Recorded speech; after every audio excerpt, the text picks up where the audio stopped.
आरोग्य में निवेश भाग 29 हिंदी निवेश वैद्य दिलीप गाडगिल पुणे। नैसर्गिक खेती के बारे में और जो भी कुछ इस प्रकार के अपप्रचार है उसमें से एक महत्वपूर्ण अपप्रचार यह है कि ये बहुत महंगा है, 1.5 गुना या दुगुना इस प्रकार का इसका दाम देना पड़ता है। तो क्यों इस प्रकार का खर्चा करें, तो बेहतर है हम जो चल रहा है वही लेते रहे, क्यों इसमें ज़्यादा खर्च करें।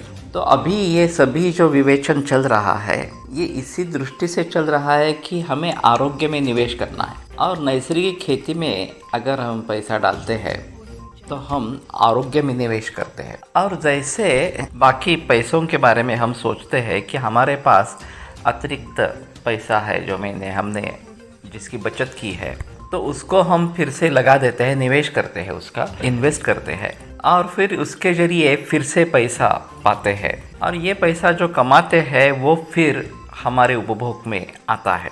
उसी प्रकार अगर हम आरोग्य में निवेश करते हैं तो अगर हमें इससे आरोग्य संपन्न दीर्घायुष्य मिले तो बस काफ़ी है कि हम उसी के ज़रिए हमारा जो कुछ परतावा जिसमें कहते हैं वापसी जो है पैसों की वो हो गई, तो हमारा निवेश सफल हो गया। तो इसलिए अगर हम इसको खर्चा न समझते हुए निवेश समझते हैं तो ही ये बात हो सकती, नहीं तो हम मानते अरे रे ये 1.5 गुना 2 गुना ज़्यादा इस प्रकार का महंगा है तो क्यों लेना है, ये ज़्यादा खर्चा इस प्रकार का हो जाएगा। तो ये बात छोड़नी है। जो लोग इसको भली भांति समझते हैं उनसे शुरुआत होनी चाहिए। जो एक उच्च भ्रू वर्ग है समाज में कि जिसको 1.5 गुना या दुगुना हो गया खर्चा तो कोई मतलब नहीं है, उन आसानी से सहन कर लेते हैं, तो उनको बिना कुछ सोचे समझे इसमें निवेश करना है।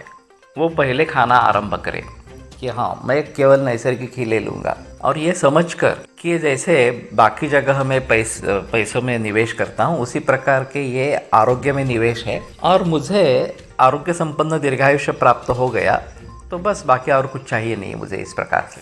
उसके पीछे उसके नीचे एक उच्च समाज है या जिनकी आमदनी उनसे कम है पहले समाज से लेकिन फिर भी अच्छी है, वो भी आसानी से इसमें निवेश कर सकते हैं।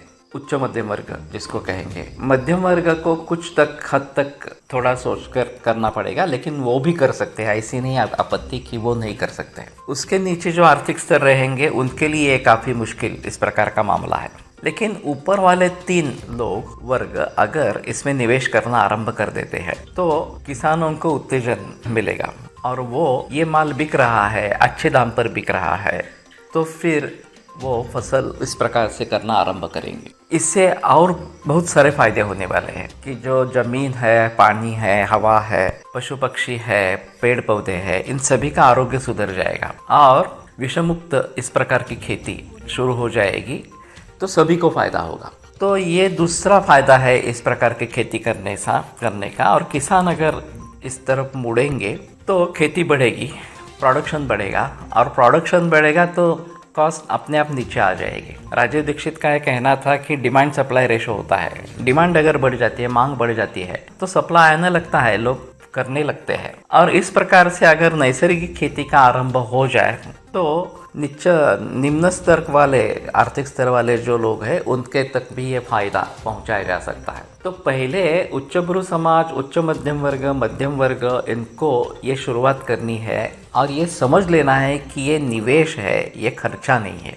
ये बात पहले ध्यान में रखनी है, तभी इस प्रकार से कुछ मार्गक्रमण होगा।